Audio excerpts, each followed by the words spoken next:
ओम श्री कृष्णाय परमात्मने नमः। तं विद्या दुःख संयोग वियोगं योग संगीतं सनिश्चयेन योक्तव्यः योगो निर्विण्ण चेतसा.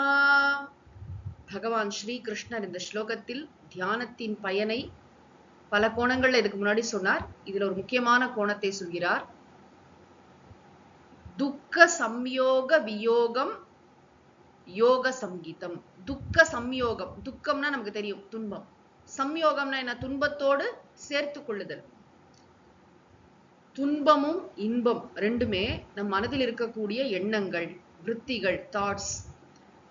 இது மனசோட இயல்பு. மனசுல இன்பம்னு எண்ணம் வரும், அப்புறம் துன்பம்ங்கிற எண்ணம் வரும். அது நிலையா இருக்காது, மாறிக்கொண்டே இருக்கும். அது உண்மை அல்ல. இதெல்லாம் சாஸ்திரங்கள் நமக்கு கற்றுத்தருது. ஆனா நம்ம என்ன நினைச்சுக்கிறோம்? அது அப்படியே உண்மைன்னு நினைச்சுக்கிறோம், உண்மைத்தன்மை கொடுக்குறோம். நாம் அதை போய் பற்றி பிடிக்கிறோம். அந்த துன்பத்தோட நம்மளை இணைச்சுக்கிறோம் இல்லையா, நம்ம சேர்த்துக்கிறோம் இல்லையா. துன்பத்துடன் நம்மை சேர்த்து கொள்ளுதான் துக்க சம்யோகம். வியோகம்னா என்ன? பிரிக்கிறது. இந்த தியானம் என்ன செய்யுமா? இந்த ஆத்ம தியானத்தை செய்ய செய்ய நம்ம துன்பத்தோடு நம்மை இணைத்துக் கொள்வதிலிருந்து நம்மை பிரித்துக் கொள்வோம். யோக சங்கீதம் அப்படின்னு சொன்னா யோகத்தின் தன்மை, அதாவது தியானத்தின் தன்மை அல்லது பயன். தம் வித்யாத் என்று அதனை அறிக, அறிந்து கொள்ளுங்கள் அப்படின்னு சொல்றார். துக்க சம்யோக வியோகம், இந்த வார்த்தையை மறக்கவே கூடாது. துன்பத்துடன் நம்மை சேர்த்துக் கொள்வதிலிருந்து விடுவித்துக் கொள்ளுதல். ஒரு நிமிஷம் துன்பம் வர மறந்துச்ச, நான் ஏன் இவ்வளவு ஃபீல் பண்றேன்? எப்படி இருந்தாலும் இது மாறப்போற விஷயம் தானே, எதுக்கு இவ்வளோ அதுக்கு அதை குறிச்சு ஏன் இவ்வளோ வேதனைப்படுறேன், ஏன் இவ்வளோ பயப்படுறேன் அப்படின்னு ஒரு நிமிஷத்துல சரி பண்ணிக்க முடியல. அது மனதோட இயல்பு. மனசுல துன்பம் வந்தா மனசை வேடிக்கை பார்க்கணும் தவிர அது மயமா ஆயிடக்கூடாது.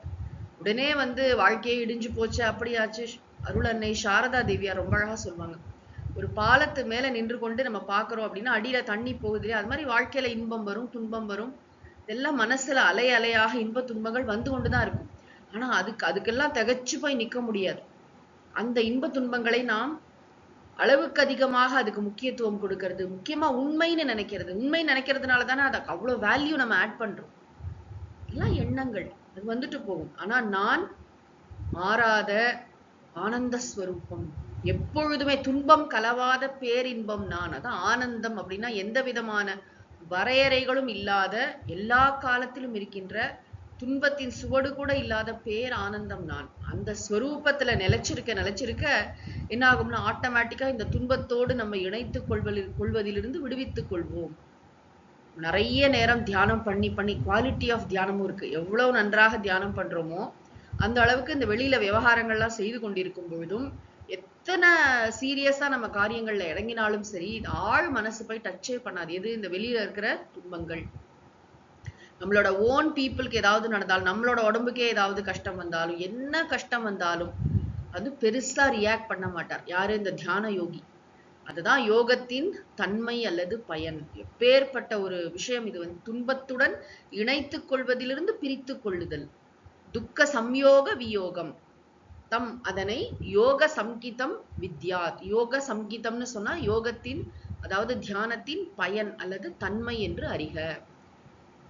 ஓ அப்படியா அப்படின்னு கேட்டுட்டு மட்டும் இருக்கக்கூடாதுப்பா, நீ பண்ணணும் அப்படிங்கிற. சக யோக, அந்த தியானமானது நிச்சயேன யோக்தவ்யா. நீ நிச்சயமா அந்த யோகத்தை நீயும் அந்த தியானத்தை செஞ்சுதான் ஆகணும்.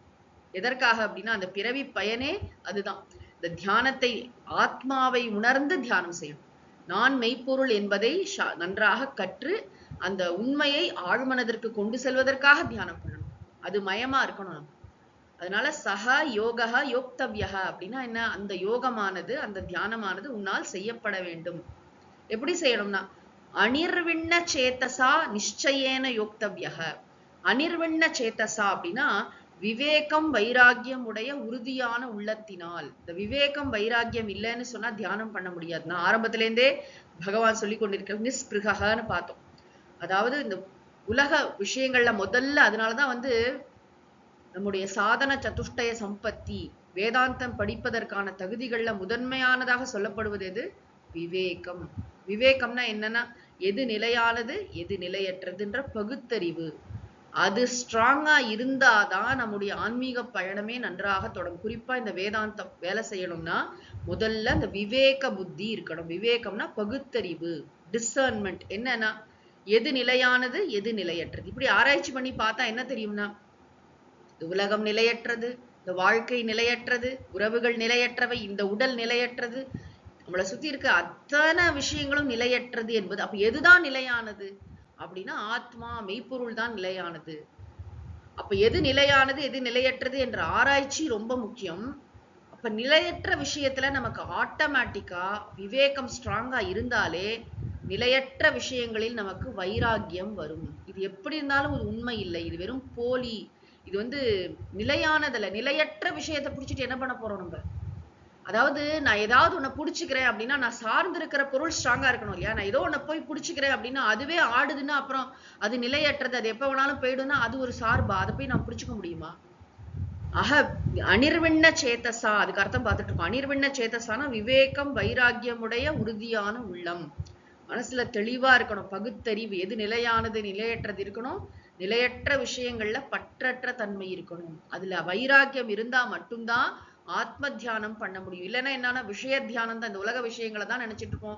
யாரோ நம்மளை சுத்தி இருக்கிற மனிதர்களை நினைச்சு கவலைப்படுவோம், இல்லாட்டி பொருட்களை நினைச்சுப்போம். எத்தனையோ கவலைப்படுறதுக்கு விஷயமா இல்லை, அதெல்லாம் கூட தியானம் மாதிரி அது ஓடிட்டு இருக்குமே தவிர ஆத்ம தியானம் நடக்காது. அதனால விவேக வைராக்கியத்தை சம்பாதித்து நாம் நன்றாக இந்த தியானத்தை கடைபிடித்து துன்பத்துடன் நம்மை இணைத்துக் கொள்வதிலிருந்து நம்மை பிரித்துக் கொள்ள வேண்டும் என்று பகவான் ஸ்ரீகிருஷ்ணர் இந்த ஸ்லோகத்தில் அற்புதமாக உபதேசித்திருக்கிறார்.